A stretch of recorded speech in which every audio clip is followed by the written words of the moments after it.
بسم اللہ الرحمن الرحیم۔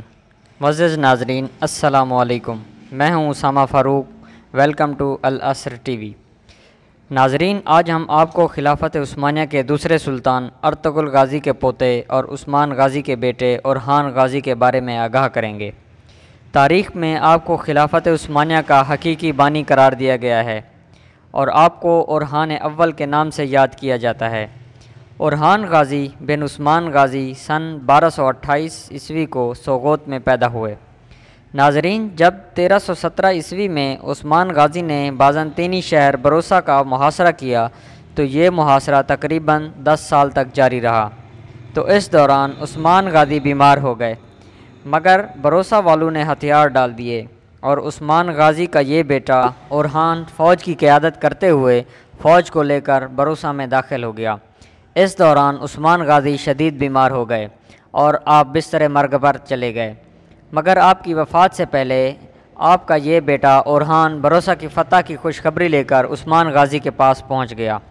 آپ نے اپنے اس بیٹے کی شجاعت اور بہادری کو دیکھتے ہوئے اپنا جانشین مقرر کر دیا اور مرنے سے پہلے ایک وصیت بھی کی۔ اورحان کے باقی بھائیوں میں سے کسی نے بھی بابا کی وصیت کی مخالفت نہیں کی اور یوں اورحان سلطنت عثمانیہ کا سلطان قرار پایا۔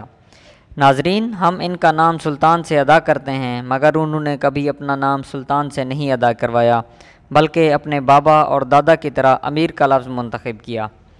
تاریخ کے مطابق جب آپ سلطنت عثمانیہ کے امیر مقرر ہوئے تو آپ کی عمر تقریباً 40 سے 42 سال تھی۔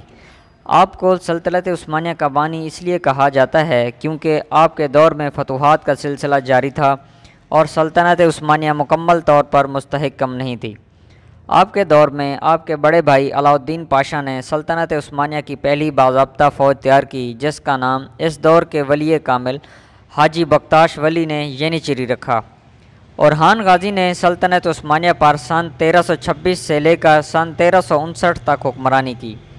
اورحان غازی نے اپنے دور حکومت کے پہلے سال سن 1326 عیسوی میں نیپکو میٹا پر قبضہ کر لیا۔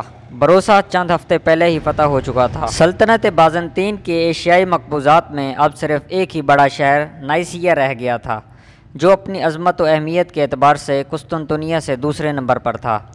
اورحان نے اس کا بھی محاصرہ شروع کیا اور سن 1330 عیسوی میں اسے فتح کر کے سلطنت عثمانیہ میں شامل کیا۔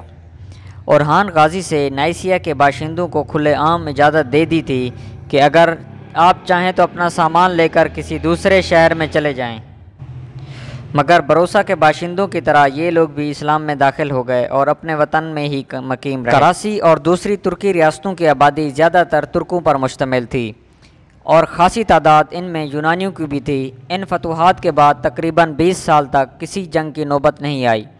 اورحان پوری توجہ کے ساتھ ملکی اور فوجی آئین کی تنظیم اور تکمیل میں مصروف رہا۔ اس نے دارالامان قائم کیا، مسجدیں، مدرسے اور رفاع عام کے مختلف شاندار عمارتیں بنائیں۔ بروسا میں ایک نہایت عالیشان مسجد اور ایک بڑا مدرسہ اور ایک شاہی اسپتال تعمیر کروایا۔ بڑے بڑے علماء اور اہل کمال کو طلب کیا اور بروسا کی شہرت اتنی پھیلی کہ ایرانی اور عربی طلباء علوم شرقیہ کے قدیم مدرسوں سے آ کر وہاں تعلیم حاصل کرنے لگے۔ ناسیہ میں بھی ایک مسجد تعمیر کی اور اس کے متصل ایک مدرسہ بھی تعمیر کیا، جو دولت عثمانیہ کا پہلا مدرسہ تھا اور بہت مشہور ہوا۔ اسی شہر میں اورحان خان کے غریبوں کے لیے پہلا لنگر خانہ بھی تعمیر کیا۔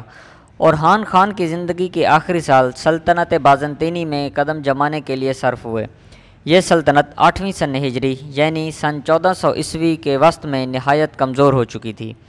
ایشیائی مفتوحات تقریباً کل کے کل عثمانیوں کے قبضوں میں آ چکے تھے۔ ناظرین، اورحان کی ذاتی زندگی سے بات کریں تو آپ کی شادی نیلوفر نامی ایک شہزادی سے ہوئی اور ان کے بطن سے آپ کا ایک بیٹا تھا جس کا نام اپنے جد امجد سلمان شاہ کے نام پر رکھا گیا، جو بعد میں سلمان پاشا کے نام سے مشہور ہوا۔ سلمان پاشا کی وفات سلطان اورحان کی زندگی میں ہی ہو گئی۔ اس صدمے سے سلطان بستر مرگ پر گر گئے اور اپنے بیٹے کی وفات کے 1 سال بعد اس جہان فانی سے رخصت ہو گئے۔ ناظرین، اسی امید کے ساتھ آپ سے اجازت چاہیں گے کہ آپ کو ہماری آج کی ویڈیو پسند آئی ہوگی۔ ملتے ہیں بہت جلد ایک نئی ویڈیو کے ساتھ، تب تک کے لیے اللہ نگہبان۔